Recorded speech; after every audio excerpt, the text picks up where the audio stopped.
Hello and welcome to the Now Spinning Magazine podcast with me, Phil Aston.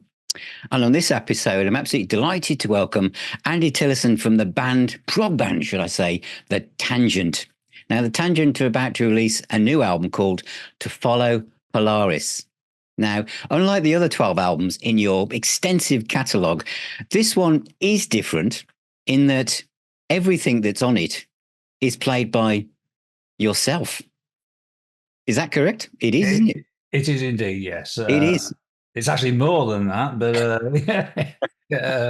it's not just everything is played; it's every single thing to do with the creation of the album, including the cover, the artwork, the layout, Everything. graphics, the mastering, mixing, conversion to CD, Red Book masters, and provision of final artwork. Everything is. It was an experiment to see how far you could go as one person. So, Well, in the true essence of prog, that must be the most prog-tastic thing you could possibly do is talk to someone from a prog band who's done everything. So, but at what point did you this first spark where you thought, I'm going to do this one myself? it's always been something I've kind of like thought, well, one day it'd be really nice to finish off and use all the tools in this ancient box of tricks up here that I've been using in so many different places for years. I've done mixing and mastering for other people. I've done it for our albums. I've done it, and I've done sleeves and all that kind of stuff before. But I thought, it'd be really good to actually do one package where I'd actually been at the helm throughout all of it. And it was the band itself, they were really busy with the it's during a period where It Bites and Steve Hackett band, Soft Machine, David Cross band were all using members of the Tangent for them to work, earn money, and all that kind of stuff, which is great. I don't do so much of the touring with other bands. That's never been my scene. So I stayed at home and made an album, and at the normal point where I hand off to the rest of the group to make their contributions to it. Instead, I handed it off to myself and said, right, okay, now you're going to finish the album this time. And that's exactly what I did, really. And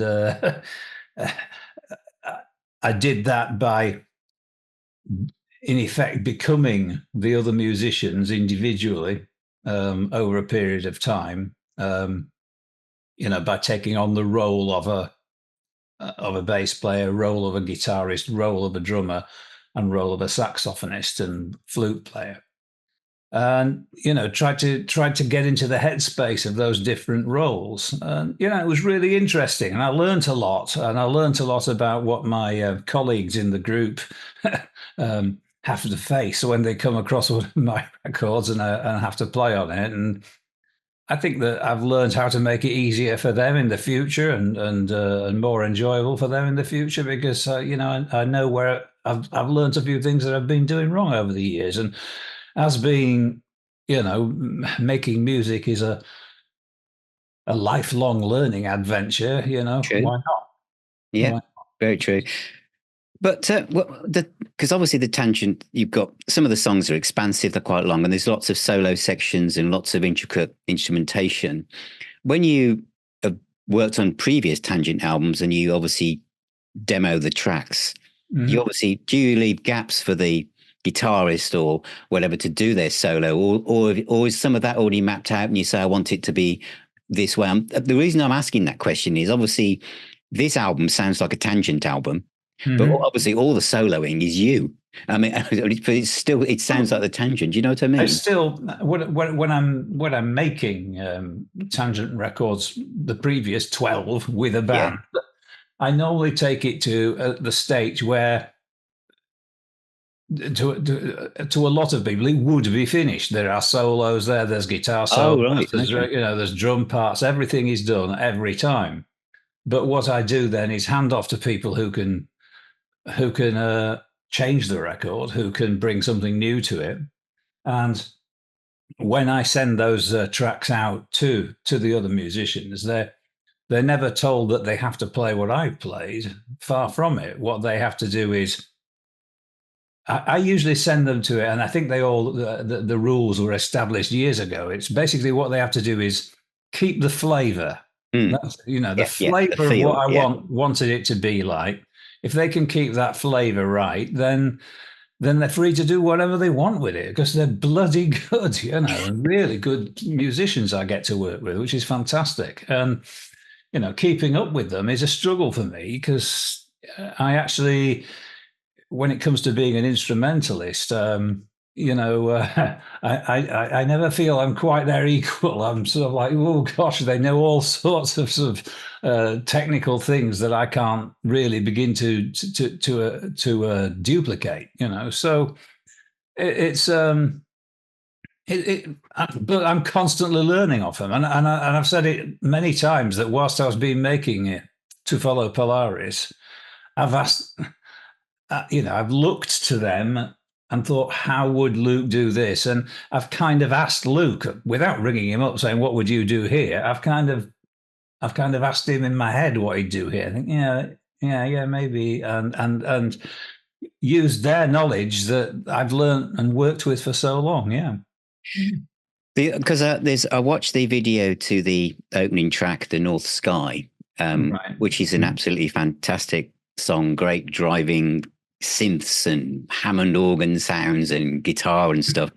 And I'd made a note thinking, oh, I love the kind of rock and roll solo towards the end. And of course, in the video, it's actually done on keyboards, isn't it? Yes. Yeah. Yes. So It is actually played on the keyboard. Is it that? is on the keyboard. So I think that's amazing because obviously you're playing drums, you're playing bass, you're playing guitar, but there's obviously and there's certain aspects of it where the keyboards, which is your kind of mothership of an instrument, is there doing a lot of the kind of heavy lifting in some cases, isn't it? Yeah, I mean, and that's something that's sort of like historically tied to progressive rock music Very and true. has been since the very beginning. I mean, you know, uh, it's funny how as we get older, people become a bit more kind of conservative and kind of think, well, isn't it? No, it's not a real it's not a real guitar. It's a keyboards player faking it. Um, and that's coming from the same person who 45 years ago was going crazy about, isn't it amazing that Rick Wakeman can do a whole orchestra with just this keyboard? You Yeah, know, very true. uh, Yeah, yeah. and at the same time, my mum was saying, well, that's not a real orchestra. That's just so it just goes on and on and on and back because this is exactly what happened when somebody invented the church organ in the Middle Ages, because that was imitating trumpets and flutes. Very And true. you'll have had all these flute guys going, this is disgraceful. Yeah. Go back to the old days when it was all proper flutes. uh, that's just how it is. But yes, having But you're hearing this. So I mean, I watched you do some of the drum patterns on the keyboard, and that looks it's incredibly technical and really kind of, as I think you say in the video, I'm using like four hands and drummers. Well, the equivalent, that yeah, instead of having two hands, you've got all these fingers. Each finger is a hand, so it's really uh, intricate drum patterns and stuff, and it sounds fantastic. So when you're bringing together this vision, this kind of oral vision of this song, what it's going to be like, what comes first? The melody from the keyboards, or do you hear the extra layers of the drums and guitars in your imagination as you pull this together? there's actually no set rule.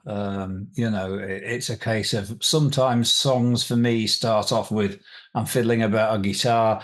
I come up, I think, oh, that sounds nice, and then I sit there and work on it until I get something that I can use, or I can just be improvising, and I do a lot of that. I've got I've got an improvisation station just over there where I sort of sit and I can sort of just record constantly using loopers and different sounds and everything. I can just be improvising and then just think, oh, this is quite useful. Hit a button that puts a marker down on the recording, so I can come back to that and have a listen. But really, those are good for getting building blocks and ideas. But the most important thing for me is the idea. It's what I want to write about. Because like it's kind of difficult to explain. But like if I were to say that I consider my main job as being a protest singer and a storyteller. Those are that's what I am. Yeah. Mm-hmm. The prog music is a byproduct of it. So a lot of protest singers ended up doing folk music, because of course, back in those days, if you were protesting against something, you could probably only afford an acoustic guitar to sing, and and it was an instrument that you could use to accompany yourself. And that's all I'm doing really, is singing songs and making some music to go with it. And of course, I'm inspired by, jazz fusion and progressive rock music and punk and, and heavy metal, and of course, classical as well, So I just kind of whip all these things together to go with the idea. That's the most important thing. The spark. I made an album called "A Spark in the Ether." So yeah, well, the I forgot that one. I think I haven't. Yeah, I've got that. Get that one, everybody, boys and girls. It's a great album. Spark in the Well,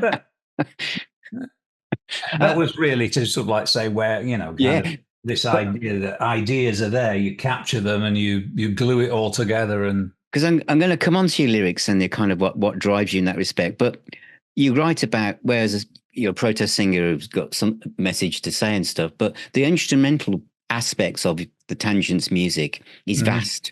I mean, my favorite track at the moment off the new album is the Acronism. All right. Yes. It's just spellbindingly good. And of all the Tangent stuff I've heard, I just feel that this is just a peak of some of the stuff I've heard from you. It really is okay. That's really nice to hear. I absolutely love it for lots of reasons. But it has, before you get to the lyrics, which are so observational and so on topic for the world that we live in, the instrumental stuff is complex. As you say, there's aspects of jazz fusion in there. In fact, there's quite a lot of jazz fusion, isn't it? This is where I thought, Return to Forever. And so that is a huge part of, you might say, a protest singer, but the music that drives it and pushes it forward is so complex. And I guess what I was trying to say in my previous question is, in the olden days, when bands were all in the same room, a guitarist would have an idea and he'd start strumming a few chords or playing a riff, and the drummer would come in, the bass player would come in, and the singer would be standing up the corner, and they'd start to think, oh, I got an idea. You're doing all of that on your own. You're hearing all of that on your own. So, but when I said earlier about, using the keyboard to the guitar, this is I would say this is on another level. In some ways, being in the room with four of the guys and they all come in and start jamming with you is easier, because you just, whatever idea you've got with your 3 chords or 4 chords and the singer comes in, that's an easier transitional way to get an idea into a concrete form. Whereas what you're doing is, for me, talking to you now, it's like coming from so many different angles. You're suddenly thinking of all these drum rolls, all these interlacing keyboard and guitar lines, and then thinking about your message, all from the same place.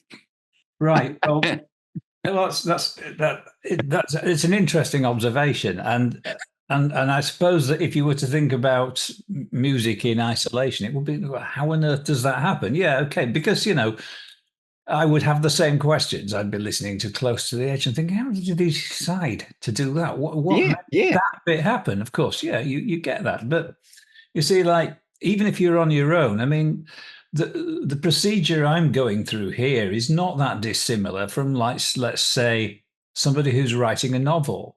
The novelist, who is just one person, has to invent a number of characters. He True. has to Yeah. invent a situation, and he has to be able to develop exactly what each one of these characters would do in relation to the actual situation. And when this character speaks, who the author might well despise, this character, who the author's pretty big on, will have to react in a certain way, and the character that is not nice, yeah, might be acting correctly, and the author has to take all this into account and know what would be happening here. How would a person react to that? What would they say if this person has said that? And if you follow my logic, that's exactly what I did here. I did something on the drum parts, and how will the bass player react to that?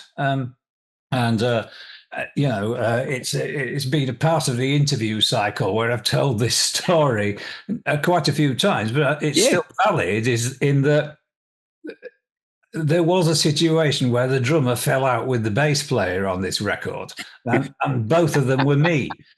Because I ended up having an argument about, because the bass player wanted to do something and the drummer wanted to do something at the point, and they were both very, very, very bloody awkward about it.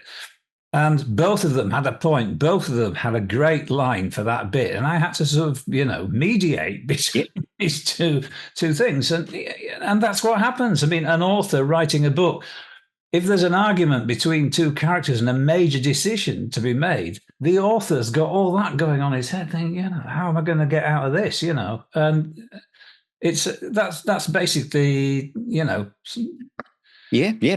Well, let's talk about the bass player, because actually this is his first gig. It was, yeah. This is his first part. Now, of all the things you can do on the keyboard, you could have easily perhaps just done the bass lines on the keyboard, but you decided, no, I'm gonna pick up a bass guitar and learn to do that. I think that I think that deciding to do it on a bass guitar as opposed to going for it on a keyboard, I think it's the one thing, the biggest thing that made it transition from a demo into feeling like a real band, because I wouldn't have thought it, but it really did totally change it. And as I say, I did have this huge obstacle in the road. I play in a band that's got Jonas Reingold on bass, and to be fair, he is one of the best in the business. He's a fantastic. He's up there with the greats, is Jonas. And me, as a complete beginner with a cheap bass, it was kind of a bit daunting. But I also live in this world of amazing technology, and without cheating, I in a sense went through the album very slowly, working. Okay, what do I need to play here? And I've been literally going through it, a couple of bars, maybe 30 seconds at a time. Obviously, when there was something where the bass is just going doom doom doom doom doom doom doom doom, I could do that. That's no problem. But where there were some complicated runs, I had to take a lot of shots at them, I couldn't just sort of like go, straight, bang, bang, bang, bang. Jonas, if he wanted to, could deliver a tangent record in a couple of days, he could actually do it in 2 hours, but he put some real effort into it. And after a couple of days, he'll usually send me back absolutely fantastic files. Now, I wanted them to, I never thought they'd be as good as it is, and they're not. But I decided, keep it within the bounds of possibility. Don't try to be Jaco Pastorius. And then I thought, well, and also just spend as long as you want on getting it right as you possibly can. So I spent literally weeks and weeks and weeks doing bass guitar parts. Taking a huge amount of summer last year was just me sitting in this room on this chair with a bass guitar, pressing this button, Just go, no, no, no, no. I mean, I'm starting to get memories of it now just by thinking about it. But so So that bass player used up all the studio budget.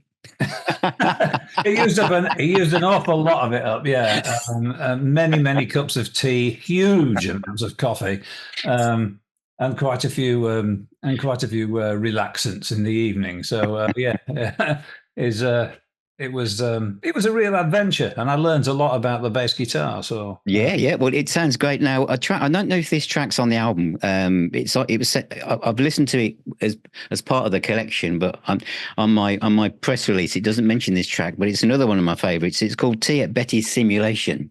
right. Well, Betty's simulation is in fact all keyboards. That one is not part of the same recording session. It's Yeah. from a bit earlier, but it's been a kind of spare track that's been knocking about, and so it was.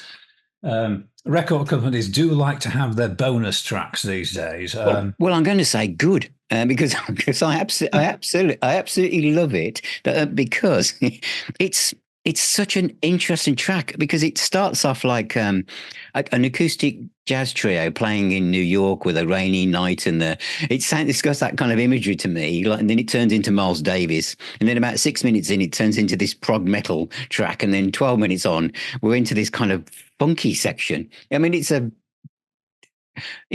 was just thinking that even Oh, though it it's on was. keyboards, This was a how? classic case. It was an idea, and it was a joke. And I kind of thought, wouldn't it be fun if because I'd been to Betty's Tea Rooms in Harrogate. Now, Oh yeah, yeah, yeah, And Betty's Tea Rooms is a sort of kind of posh place, and yeah, they occasionally do have a pianist playing sort of like cocktail lounge music in the background. Sometimes it's a trio at night, or a yeah. special day they'll have a trio play.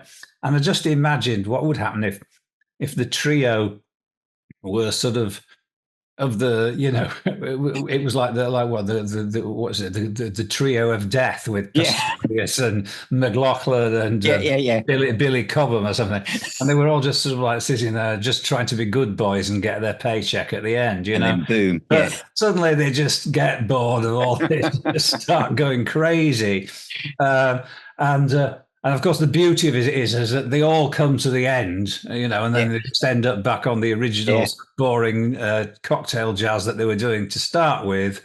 And the audience is still just quietly applauding and taking no notice of the musicians, which is, kind of just a little joke, really, I think. Well, it comes it works really really well. Now you mentioned earlier you're kind of a protest singer, and I think another thing that makes the Tangent stand out is I've never seen any other website by I'm going to say musician that has a button that's called the manifesto. Somebody found it. Which where you talk about where you stand. It's like a kind of mission statement, not just for the band, but for you personally. Yeah. And one of the things I found really interesting is how because the lyrics are fantastic to this album. I mean, they are for any Tangent album, but this one I felt they really resonated with me personally. But when you talk about that, the lyrics just kind of just come into your head, and you don't necessarily always write them down because they're already formulating into melodies in Yes. almost. Can you elaborate on that a little bit? Well, it's something that I first discovered when I was recording an album called Le Sacco de Travail back in 2013. I'd done the previous one to that was called Com, and I'd been very disappointed by my vocals in there. And to be frank, I've never been a fan of my own voice, and I've never really thought of myself as a good singer. And I thought I'd like to do something to improve this.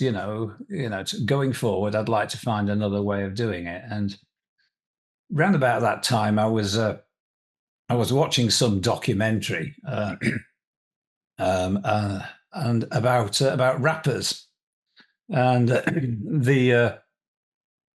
and sometimes how freestyle rappers literally approach the microphone with nothing, nothing written down, and they're just going to they pick the microphone up and they start. And although that particular form of music has only made minor inroads into my sort of like musical preferences, I do like some, but by no Hmm. means all. There was something about that I just found interesting, and I just thought, well, I wonder how this would happen if I applied it to my work. And the first thing, after I'd got the first few experiments done, I listened back to them. The first thing, it just came over a million, it was just like hugely important, is that you and I probably both know that a human being sounds entirely different when he's reading something to when he's saying something. So if it doesn't matter who it is, it doesn't matter if it's Biden, Churchill, or anybody like that. If you're reading, yeah, you sound different from when you're speaking. And I suddenly realized that this was going to majorly impact the way I delivered, in that from that album onwards, I was no longer reading. I was actually communicating without that extra layer of writing it down, editing it, and so in the end, I do the editing with technology. I write the music, and then I improvise over it, and I find the bits that I like that I've done, and I keep them, and Wow. I keep on adding to them until I've got something that sounds great, and it just sounds like because you've read the manifesto. It sounds terribly pretentious, but I'm a progressive rock musician. That's what we But do. yeah, I'm going to say it's absolutely essential. I'm surprised. Uh, This is where it uh, started for every prog band on the planet having a manifesto page. yeah. So yeah, that's you know doing. I don't want to lose my thread, but like putting this into a situation where I'm just saying things is like conversing, so that I haven't rehearsed the answer to this question and I'm not reading it. It's just coming out of my head. And as a result of that, I mean, if I suddenly decide, I can grab this paper here and said, um, a complete guide to the band's recordings and related works and where to buy them. That's what's written on this piece of paper. And that doesn't sound the same as it. So, and I could not repeat any single sentence that I've spoken to you during this interview again. It was so, once only. And that, I so think, when so when the lyrics come down, then and you piece them all together, obviously from that point, that's when if you were going to going to do a live concert, that's when you learn them, so that you do remember them to just yes, say them that's next it. time. So yeah, I mean, like then I actually have to go Yeah. back and do something which I don't like, which is listening to my own records, because you know I find them difficult to cope with, and I'd rather listen to something else, to be honest. So, but I make the records for other people, and I listen to records that people have made for me and all of us. So that's my personal choice, because I spend so much of my life actually working on this music that when it's over, I'd rather just get on with the next thing and listen to somebody else's music for a while. Well, lyrically, this album is really interesting. I've got like copies of some lyrics all over my desk in front of me, because now that you've told me how it's come together, it makes it's elevated it in my own mind it to be even more incredible, really. I mean, the Acronism is, as I said, it's one of my favorite tracks, but the lyrics there are so observational about how we're feeling and what's going on. So you turn on the news and then you turn off the news and then you go back you try then to carry on in your normal life when your subconscious has been told, you've got Musk, Putin, the climate change bubbling around your head, we live in interesting times, and I think Hmm. that track in particular, how you've kind of worded that. I mean, there's some great lines as well. Some twats decide we need a war now. But there is some. It's really observational. There's other tracks, other lyrics, which kind of bringing the feeling how we live through social media, and how we're kind of influenced by other people's creativity, and we're just kind of like passive to a lot of things that are going on. I mean, I could read out chunks of it, but it's really interesting how you've said that this just flows down, and you just piece it together, almost as if the way you put the lyrics together is how the music comes together. Well, But that's right. I yeah, mean, in fact, in the song "A Like in the Darkness," there's a line in that song which is, "And somewhere in the grisly fog, I glue components together." yeah, yeah, yeah, And yeah, that's exactly what you're doing. You're just sort of like taking ideas and sort of making sense of them and juxtaposing them with others and slamming them together to sort of, which helps you make points. And yeah, it's I write about the world that I live in. I don't want to become stuck into, forever writing about either sort of like fantasy fiction, as historically many progressive rock bands did.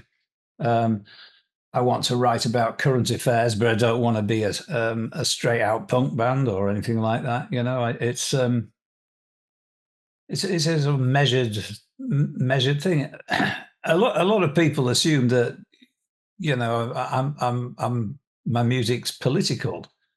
It's only political in that, like, it's a comment on the world as it is now. I don't particularly really uh, get behind one political party and support them or anything. I think I just want to sort of like see a no, better it world, doesn't. a better world than the one we live in. Yeah, Really, it doesn't come across as political. It comes across as that you, when I was listening to the music and then looking at the lyrics, that it just kind of, it's observational. It's kind of like you're tuning into what I was thinking, and it's so it brings the music onto a different level, because I think you can have this word prog can feel as if it's too much looking backwards rather than looking forwards. I think it can be. I think Yeah, it can be. It can be. And don't get me wrong. I'm really nostalgic for a lot of it. I love it. I love the old stuff, and I also really like it when people produce new stuff that sounds like old stuff. I'm just as much into that as possible. What happened when I formed the Tangents a long time ago was that I actually wanted to do something that I felt was a hole in the market at the time. And the hole in the market was that I felt that we're missing something that's really bloody English, because we were being hammered by the Swedes, yeah, yeah, yeah, yeah, with yeah. Sure. Anecdoted and the Flower Kings and Kaipa and all those guys, and the Americans with Spock's beard and more. I was kind of thinking, and so I formed the Tangent. We did these two really retro progressive rock band albums that brought back jazz into progressive music. It had been left out by the '80s guys quite a lot, and we kind of really wanted to put that back in. And yeah, they were quite retro. But after two albums, I thought, right, we've done that now. we've got to do something else. And whilst we've managed to keep the nub of what the Tangent was on those first two albums, we've obviously had to, bring on more influences and take those influences from periods that happened way, way after progressive rock happened, and a long time after the music that died alone, as it were. Yeah. And like, because if Yes had originally formed now, they would have a much bigger palette of things to choose from than they did when they did form. Because when they Very true. did form, they were taking influences from the Beatles, from Ornette Coleman, from television shows of the time, Stravinsky, and all that sort of stuff. Well, we use all those things too, but we've also got Adele, we've got Taylor Swift, we've got Yeah. rap, we've got hip hop, we've got death metal, and stuff that nobody had even dreamed about then. What do we do? Do we build a wall and say, no, no, we're a progressive rock band, so we can't use anything on that side of the wall? Well, that's just not going to work for me, you know. Well, it's not. Well, it's not progressive, is it? Technically. Well, I've never really actually subscribed to the idea that progressive rock music is the idea of making the band better and more. Mm. I've always subscribed to the fact that progressive music to me is music that starts at point A and progresses to point B, maybe goes to another point C, then goes back to B, then arrives at D, then takes a short holiday at Z, and then comes back to A again. Yep. Yep. It's it's the music itself is progressing. It's not the artists who are progressing. True. Yeah. I don't think that's it. Yeah. But you're a band you've been with Inside Out Music, Sony, for 22 years. Is that right? I mean, that's in itself is incredible for a progressive rock band. The way the music industry the last 22 years has changed, and the way that the music consumers have changed the way they listen to music. With 85% of people streaming and literally 15%, CD and vinyl. And you're signed to a major label and you've continued to be with them. That in itself is remarkable. Well, it's something that obviously I've kind of noticed, and it basically Inside Out is just, when I actually think about it now, they've been a powerful force in my life for a third of my life. Yeah, yeah. I've been. Well, I mean, because I was in my 40s when I first signed to them, and I'm still signed to them now. And I have no idea how long it will carry on. I mean, I've found myself moving from a label in where I was very proud to be rubbing shoulders with other artists like Roy Stoltz and things like that. And now I find myself, hey, I'm on the same label as Yes, Jethro Tull. Whoa, I'm on the same label as these guys, and yeah. And they sell a lot more than I do. Now, one day, Inside Out may sort of get some telephone call from Sony up at the top and say, well, you've got to get rid of a few bands. And I kind of expect to be among the ones that they have to get rid of. And when that does happen, if it does, and I really hope it doesn't, but if it does, I won't be annoyed or anything. I'll be just saying thank you for the most amazing opportunity to have done what we've done and to be supported by a label of their stature for such a long time. They've re-signed my contracts more times than I can count now. And probably different people, because people forget when they think about the music business is that if it was a normal job, people leave after 3 or 4 years. So during that 22 years, the people that you first met have probably long gone. And there's a whole new...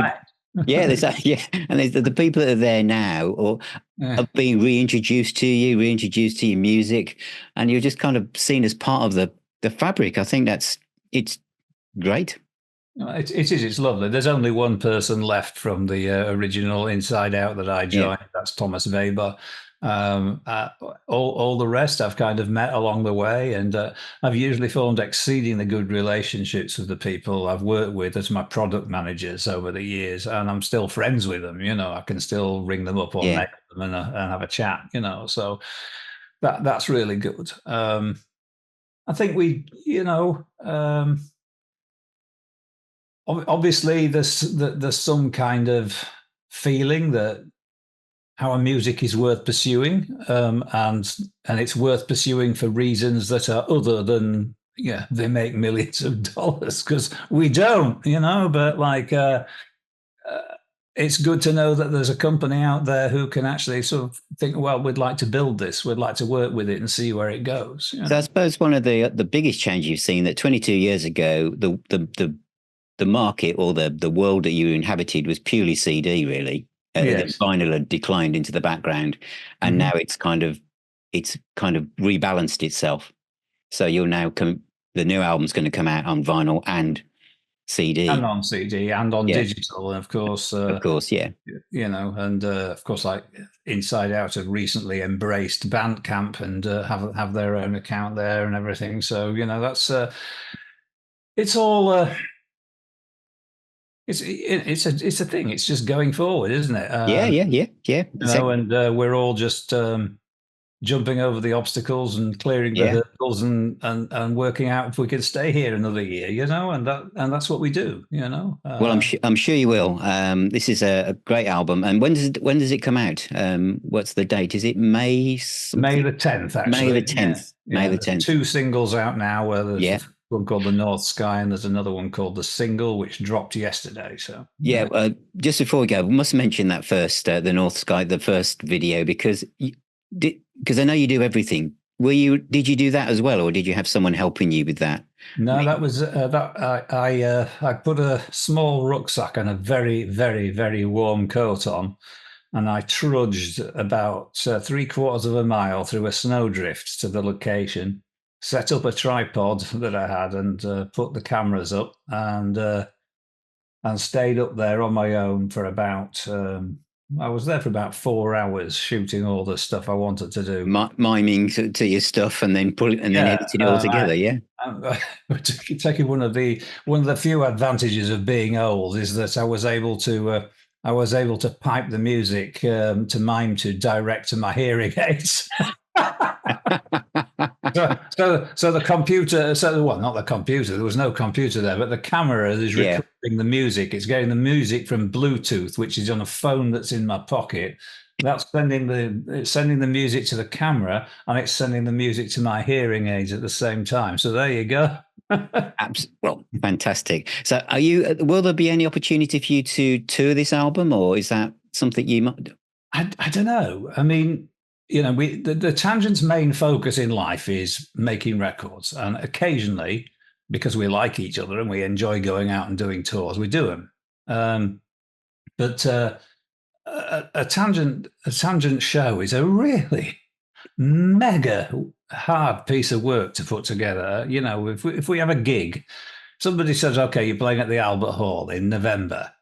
Well, that's it. I'm booked now till November, just getting it all sorted out. It'll take forever, It'll take forever, and that's without lights. We don't use lights or anything, We turn up wherever we are, and if there's lights, we play.